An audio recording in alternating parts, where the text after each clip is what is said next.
Quarta-feira, dia 4 de março de 2026. Sejam todos muito bem-vindos, meus amigos, a mais um vídeo do canal Terra Brasilis News.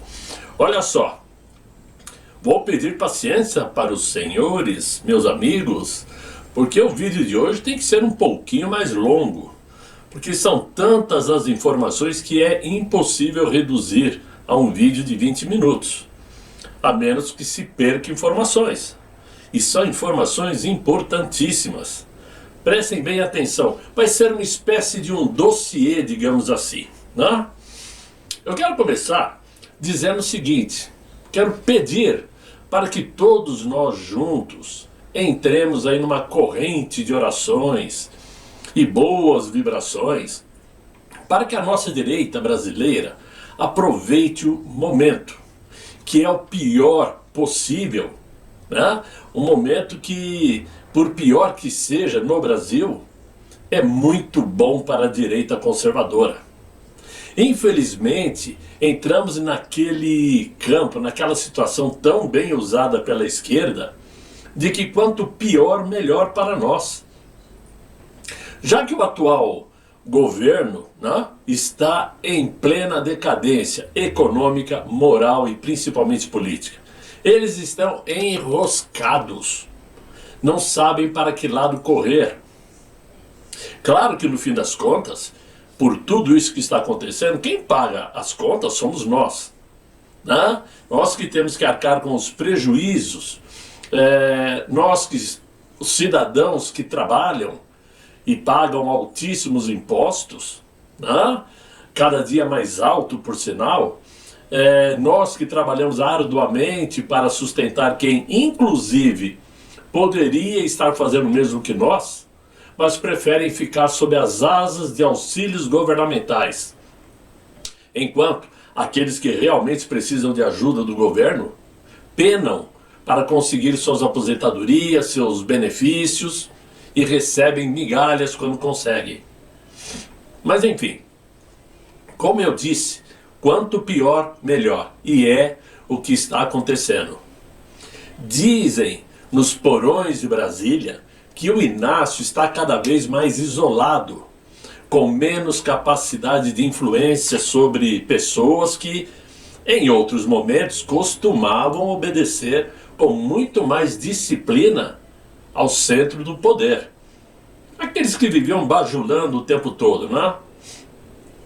Tudo isto depois que o ministro André Mendonça autorizou a quebra de sigilos bancários e fiscal do seu filho Lulinha, no contexto das investigações que orbitam o escândalo envolvendo fraudes e conexões financeiras suspeitas com o careca do INSS.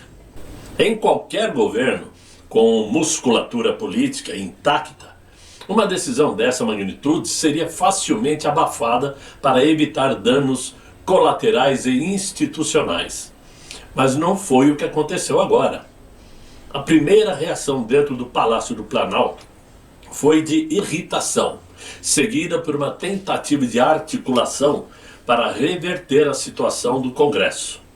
Do Congresso? Não, no Congresso. A esperança do governo era que o presidente do Senado, Davi Alcolumbre, pudesse intervir de alguma forma no ambiente político para neutralizar o impacto da decisão judicial, lá na Comissão Parlamentar de Inquérito Misto do INSS. Porém, a resposta que veio lá do presidente do Senado foi a de que não. Foi um balde de água fria na cabeça do PT. Alcolumbre simplesmente recusou qualquer movimento para anular ou questionar a quebra de sigilos. Em linguagem política, esse tipo de gesto costuma significar algo muito mais profundo do que parece.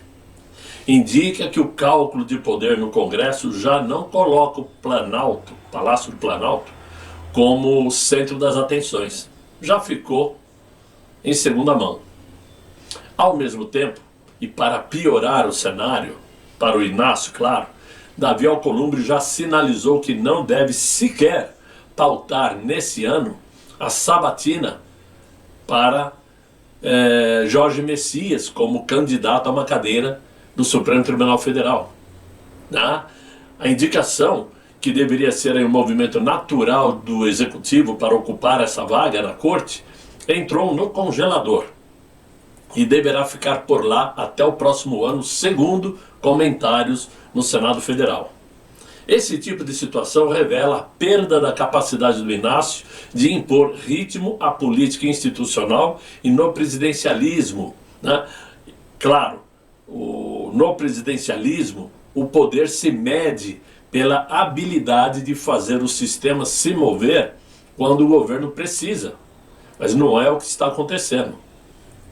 Quando decisões judiciais atingem diretamente o núcleo familiar do chefe do executivo, e quando o Congresso se mostra indiferente às pressões do Palácio do Planalto, o que se vê é que o Inácio já não exerce o mesmo peso político que marcou seus primeiros mandatos. Para piorar o cenário, o político, né, para o atual mandatário brasileiro, aquela viagem que, digamos assim, que o Palácio do Planalto imaginava ver Donald Trump recebendo o Inácio com tapete vermelho, afinal de contas, segundo a esquerda, o Donald Trump disse que gosta muito do Inácio, né? Então este sonho se transformou num pesadelo e por isto a viagem pode nem vir a ocorrer. Já estão pensando em adiar ou cancelar. O ambiente geopolítico que se formou ao redor do governo brasileiro acabou criando um cenário muito menos confortável do que o Palácio do Planalto talvez imaginasse. O mundo sabe que o governo brasileiro manteve uma postura de proximidade política com o regime de Nicolás Maduro, né? Sabe que o governo brasileiro reiterou críticas duras à estratégia de Israel no Oriente Médio, em meio ao conflito contra o Hamas, e sabe que o governo brasileiro adotou um discurso que em muitos momentos foram interpretados por aliados ocidentais como tolerantes com retóricas consideradas antissemitas no debate internacional. Ao mesmo tempo, o Brasil passou a defender uma linha diplomática de maior diálogo e aproximação com o Irã, justamente em um momento em que o país, digamos, voltava ao centro das atenções por conta de uma escalada militar envolvendo os Estados Unidos e Israel. Esse conjunto de posições que aqui no Brasil o Palácio do Planalto gosta de ficar chamando de autonomia diplomática ou soberania, acaba produzindo um efeito colateral previsível quando o interlocutor do outro lado da mesa é justamente o líder da maior potência ocidental e protagonista direto desses conflitos. A situação tornou-se ainda mais delicada com a revelação de episódios que passaram a circular no ambiente político internacional, como a escala de navios iranianos, aeronaves militares em território brasileiro, daquele sumiço de ampolas de urânio da indústria nuclear do Brasil em Resende, no Rio de Janeiro, e discussões sobre uma possível base chinesa no Nordeste brasileiro. Esses são assuntos que evidentemente o Inácio quer evitar, e por isso vai fugir como o diabo foge da cruz. Aquilo que era visto como uma agenda previsível, focada em comércio, tarifas de cooperação ambiental e fotografias para a propaganda política, né? A conversa correria o risco, muito claro, de se transformar em um interrogatório diplomático informal sobre os alinhamentos estratégicos do Brasil com o cenário global. E Donald Trump sabe fazer isto muito bem, encurralar o camarada. Então, o ambiente político é péssimo para o atual governo, principalmente no momento onde o filho, Lulinha, está correndo sérios riscos, né, de sofrer uma prisão preventiva, mesmo ele estando na Espanha, né? E se sofrer se levar essa prisão preventiva, ele não volta. Não volta mesmo. Duvido eu dó que ele venha ao Brasil para ser preso. Tudo ainda fica no campo da especulação, mas que os inquéritos já estão andando, que as investigações estão em andamento, e isso não resta a menor dúvida. Até porque o assunto do momento é o seguinte: desde o fim de novembro, quando as primeiras peças do escândalo envolvendo o Banco Master começaram a aparecer nos bastidores de Brasília, o que inicialmente parecia apenas mais um caso de irregularidade financeira, passou a ganhar contornos muito mais amplos. E ninguém podia imaginar o que estava por vir, muito pelo contrário. Aos poucos, investigadores da Polícia Federal foram descobrindo que o caso não estava restrito a uma instituição financeira apenas, uma instituição problemática, ou a um banqueiro ambicioso, e o que surgia era exatamente um emaranhado de relações que atravessava o sistema bancário e alcançava personagens do judiciário, tangenciava escândalos em órgãos públicos e acabava respingando no próprio coração do poder político brasileiro. E que pode sim transformar o caso Master no maior escândalo financeiro político do Brasil, superando inclusive a Lava Jato. No centro dessa história, claro, aparece Daniel Vorcaro, fundador do Banco Master, figura que durante anos construiu uma imagem de operador financeiro sofisticado, audacioso. Mas a prisão dele na Operação Compliance Zero, no dia de hoje, apenas deixa mais visível um processo investigativo que já vinha se desenrolando há meses. Segundo relatórios da Polícia Federal, o que começou como investigação sobre movimentações financeiras suspeitas, rapidamente revelou estrutura de ocultação de patrimônio, redes de vigilância privada, festas e reuniões comprometedoras e até tentativa de intimidar jornalistas e ex-funcionários que sabiam demais sobre o funcionamento interno do banco. À medida que os investigadores mergulhavam nos dispositivos eletrônicos, todos que foram apreendidos, outro elemento passou a chamar a atenção. Parte das movimentações financeiras suspeitas, que surgiram aí nos rastreamentos bancários e que saíram hoje inclusive na imprensa, rodeavam personagens que já estavam sob algum tipo de investigação em outros escândalos políticos, como a fraude do INSS, por exemplo. Entre eles, surgiu o nome de quem? De Fábio Luiz Lula da Silva, o Lulinha, que naquele momento já enfrentava a quebra de sigilos bancários e fiscal, autorizada pelo ministro do Supremo Tribunal Federal, o André Mendonça. Tudo isso dentro de uma apuração sobre as fraudes bilionárias envolvendo o tal careca do INSS. O cruzamento de dados bancários, segundo relatos divulgados à imprensa, buscava identificar se havia interesses, intersecções financeiras entre os operadores do esquema do INSS e as estruturas usadas para movimentar recursos dentro da rede investigada no caso do Banco Master. Já foi mostrado que existe sim correlação. Nos bastidores de Brasília, o clima ficou ainda mais tenso quando parte dessas apurações passou a rodear nomes do próprio Supremo Tribunal Federal. Em paralelo a esse avanço de investigação sobre o banco, parlamentares da oposição passaram então a pressionar por esclarecimentos sobre possíveis vínculos entre os apoiadores, os operadores, melhor dizendo, todos financeiros, e as decisões judiciais relacionadas ao sistema bancário e à disputa empresarial entre eles. Nesse ambiente, nomes como o ministro Moraes e Dias Toffoli começaram a aparecer no debate político como personagens frequentemente citados em disputas judiciais e embates institucionais que envolvem o sistema financeiro e as investigações sensíveis em Brasília. Moraes por conta do contrato de 129 milhões de sua esposa Viviane com o Banco Master, e o Dias Toffoli por conta do Resort Itaiaia. A situação acabou se transformando em um típico cenário de guerra política. De um lado, setores do Congresso passaram a pressionar por CPIs e por ampliação das investigações sobre esquemas financeiros ligados ao INSS. e também aos bancos privados. De outro lado, aliados do governo e parte da base parlamentar tentaram conter o avanço dessas iniciativas, temendo que novas revelações pudessem atingir figuras relevantes do executivo ou alimentar uma crise institucional ainda maior. Mas enquanto isto, a Polícia Federal continuava avançando de forma técnica, analisando centenas de dispositivos eletrônicos que foram apreendidos, cruzando dados bancários e rastreando possíveis fluxos de recursos que atravessavam empresas, contas de terceiros e estruturas offshore.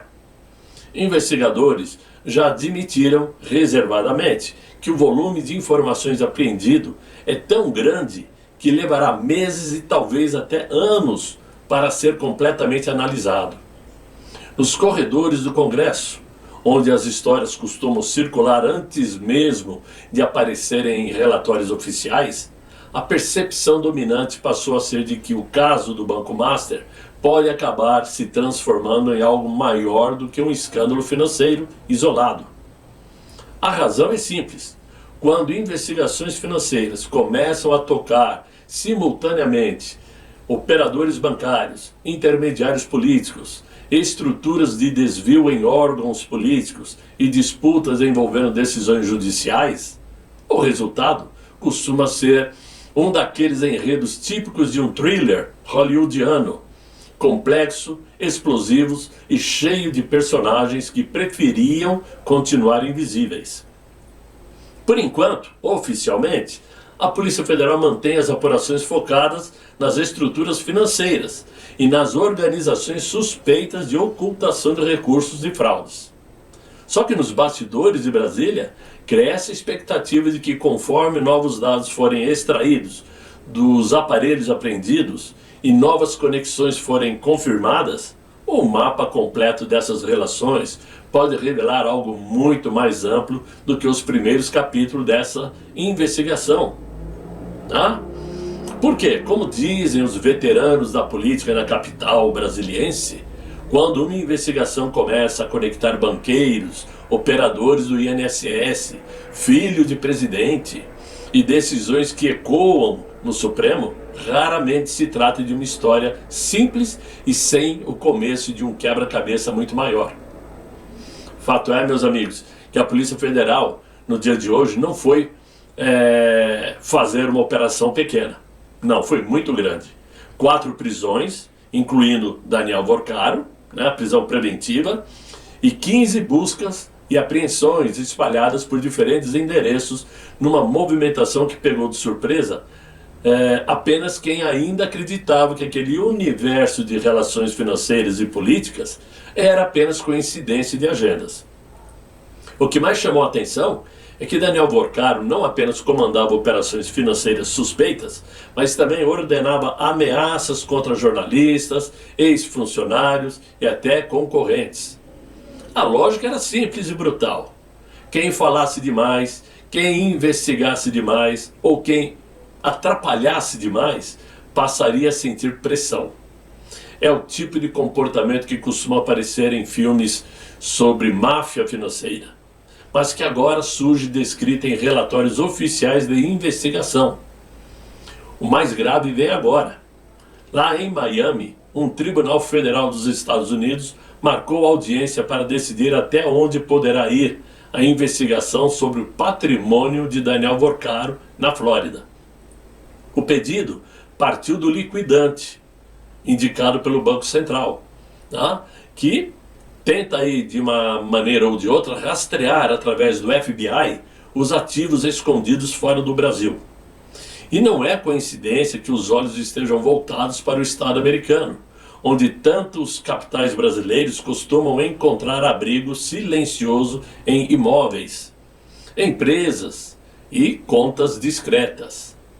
De acordo com o ministro André Mendonça, documentos indicam que cerca de 2,2 bilhões de reais pertencentes a vítimas do Banco Master teriam sido ocultados em contas registradas em nome de seu pai, o pai do Vorcaro. Mesmo depois das primeiras fases da operação, quando o cerco já estava montado, a organização teria continuado movimentando valores, todos bilionários, usando terceiros como fachada. É o tipo de estratégia que revela algo mais sofisticado do que um simples descontrole administrativo. E mostra aí um sistema estruturado para desaparecer com dinheiro sem deixar rastros imediatos. Mas o FBI entrou na parada e quer saber até onde vai essa lavagem de dinheiro, digamos assim, através de compra de imóveis, sem que de uma maneira ou de outra a origem do dinheiro seja muito bem explicada, né? E evidentemente com o Ministério da Justiça e a Polícia Federal Americana entrando nessas investigações, claramente o resultado não será aquele que costumeiramente ocorre no Brasil, terminar em pizza. Certamente não. Agora aqui entra um ponto que deixa os investigadores particularmente intrigados. A Polícia Federal apreendeu cerca de 100 dispositivos eletrônicos ligados ao caso Master, celulares, computadores e outros equipamentos, mas até agora conseguiu periciar apenas 1/3 do conteúdo de um único aparelho celular de Vorcaro. Isso mesmo, apenas 1/3 de um único telefone. Ou seja, o que já veio à tona, principalmente no dia de hoje, pode ser apenas a ponta do iceberg, a superfície de um volume de informações muito maior que ainda está trancado dentro de chips e memórias digitais, aguardando análise. O que parece mais intrigante é que um dos integrantes do círculo interno de Daniel Vorcaro, identificado como Luiz Felipe Mourão, teria conseguido acessar bases de dados sensíveis da própria Polícia Federal e até do FBI, utilizando credenciais de terceiros. A revelação sugere algo que sempre assombra investigações desse tipo: a possibilidade de infiltração ou vazamento de informações institucionais que permitiriam ao grupo antecipar operações, monitorar investigações e até rastrear quem estava investigando quem. Dentro da investigação, esse núcleo passou a ser chamado simplesmente de A Turma, um grupo de WhatsApp que, segundo a Polícia Federal, funcionava como uma espécie de aparato privado de vigilância, coleta de dados e pressão contra qualquer pessoa que representasse ameaça aos interesses do Banco Master ou do seu fundador Vorcaro. Havia gente responsável por monitorar jornalistas, outros por levantar dados de concorrentes, outros por acompanhar processos e movimentações judiciais. Uma estrutura que, nas palavras dos investigadores, parecia operar quase como uma pequena agência paralela de inteligência, só que voltada para proteger interesses privados. Agora, enquanto o caso começa a ecoar também fora do Brasil, e tribunais americanos passam a examinar a extensão internacional das movimentações financeiras, cresce nos bastidores a sensação de que a história do Banco Master ainda está longe de terminar. Afinal, se apenas um pedaço de um único celular já revelou ameaças, ocultação bilionária de recursos e acesso irregular a bancos de dados sensíveis, a pergunta que ecoa entre os investigadores e políticos em Brasília é quase inevitável. O que mais pode estar escondido nos outros 99 dispositivos que ainda nem começaram a ser analisados? Porque, como costuma acontecer nesses enredos e bastidores, né, 99 dispositivos que ainda nem começaram a ser analisados pode realmente se transformar numa bomba nuclear. Pode ter resultados jamais esperados por qualquer pessimista, né? E claro que isso mexe-se no tabuleiro político do Brasil, no Brasil inteiro, principalmente do senhor Inácio, porque nunca na história desse país, de um governo do homem mais honesto do mundo, ocorreram tantos escândalos escabrosos como esses que estão acontecendo agora. Então é isso, meus amigos. Eu sei que o vídeo ficou longo, pode parecer cansativo, mas são informações que precisam ser trazidas ao público, e eu espero que vocês tenham conseguido acompanhar por inteiro, que vocês tenham gostado do vídeo. Se gostaram, deixa aí nos comentários. Sim, gostei. Não, não gostei. Foi cansativo. Dê sua opinião, é importante. E eu espero que vocês deixem os likes por conta disso para ajudar a ativar esse canal, alavancar o canal, né? De qualquer forma, desejo que vocês tenham um excelente final de noite, muito bom descanso e até amanhã, se Deus quiser e Ele há de querer. Fiquem todos muito bem, fiquem com Deus. Tchau, tchau.